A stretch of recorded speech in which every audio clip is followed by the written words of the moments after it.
الحمد لله رب العالمين، الصلاة والسلام على خاتم النبيين وعلى آله وصحبه أجمعين، أما بعد، فأعوذ بالله من الشيطان الرجيم، بسم الله الرحمن الرحيم. قال الله تعالى في سورة الأنفال: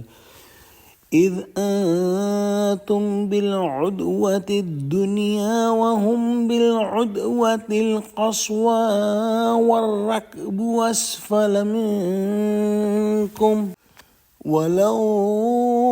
تواعدتم لاختلفتم في الميعاد ولكن ليقضي الله أمرا كان مفعولا ليهلك من هلك عن بينة ويحيى من حي عن بينة وَإِنَّ اللَّهَ لَسَمِيعٌ عَلِيمٌ۔ ترجمہ: جس وقت تم مدینے سے قریب کے ناکے پر تھے اور کافر بعید کے ناکے پر، قافلہ تم سے نیچے اتر گیا تھا، اور اگر تم جنگ کے لیے آپس میں قرارداد کر لیتے تو وقت معین پر جمع ہونے میں تقدیم و تاخیر ہو جاتی،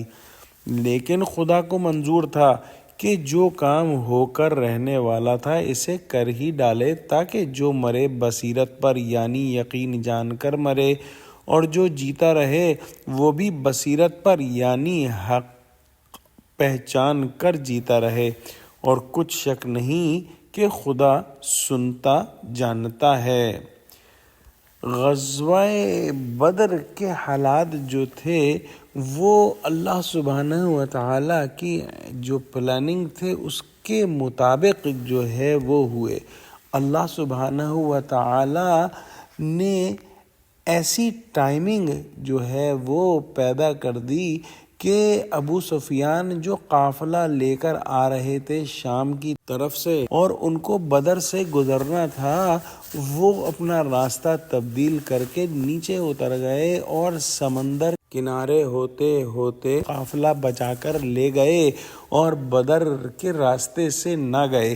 جبکہ یہاں مسلمان بدر کی طرف جو ہے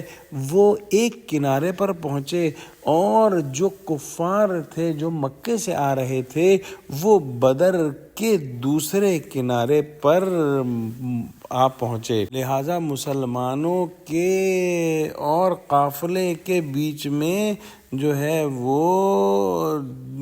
کفار کا لشکر جو ہے وہ حائل ہو گیا۔ اگر فریقین جو ہے یعنی مسلمان اور مشرکین مکہ پہلے سے لڑائی کا کوئی وقت ٹھہرا کر جانا چاہتے تو ممکن تھا کہ اس میں اختلاف ہوتا یا وعدے کے وقت پہنچنے میں ایک فریق پس و پیش کرتا، کیونکہ ادھر مسلمان کفار کی تعداد اور ظاہری ساز و سامان سے خائف تھے، اور ادھر کفار مسلمانوں کی حقانیت، خدا پرستی اور بے جگری سے مرعوب رہتے تھے۔ دونوں کو جنگ کی ذمہ داری لینے یا شرکت کرنے میں تردد اور تقاعد ہو سکتا تھا، لیکن اللہ سبحانہ و تعالیٰ کی پلاننگ کے مطابق یہ دونوں فوجیں جو ہیں بالکل وقت پر ایک دوسرے کے سامنے جو ہے وہ آ گئیں۔ قریش اپنے قافلے کی مدد کو آئے تھے، اور مسلمان جو تھے وہ انیشلی جو ہے شروع میں وہ قافلے پر حملے کرنے کو آئے تھے، لیکن قافلہ تو بچ گیا اور دونوں فوجیں ایک دوسرے کے میدان بدر میں آمنے سامنے ہو گئیں، اور یہ اللہ سبحانہ و تعالیٰ کی جو ہے وہ پلاننگ تھی۔ ایک دوسرے کو ان کی خبر نہیں تھی، اگر یہ چاہتے تو قصداً ایسا بروقت نہیں پہنچ سکتے تھے۔ اس وقت فتح کے بعد کافروں پر جو ہے نبی صلی اللہ علیہ وسلم کی سچائی کھل گئی، اور جو مرا وہ بھی یقین جان کر مرا، اور جو جیتا رہا وہ بھی حق پہچان کر،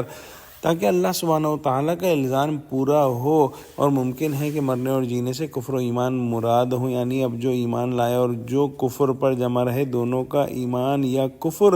حق ظاہر ہونے کے بعد ہوا۔ اللہ سبحانہ و تعالیٰ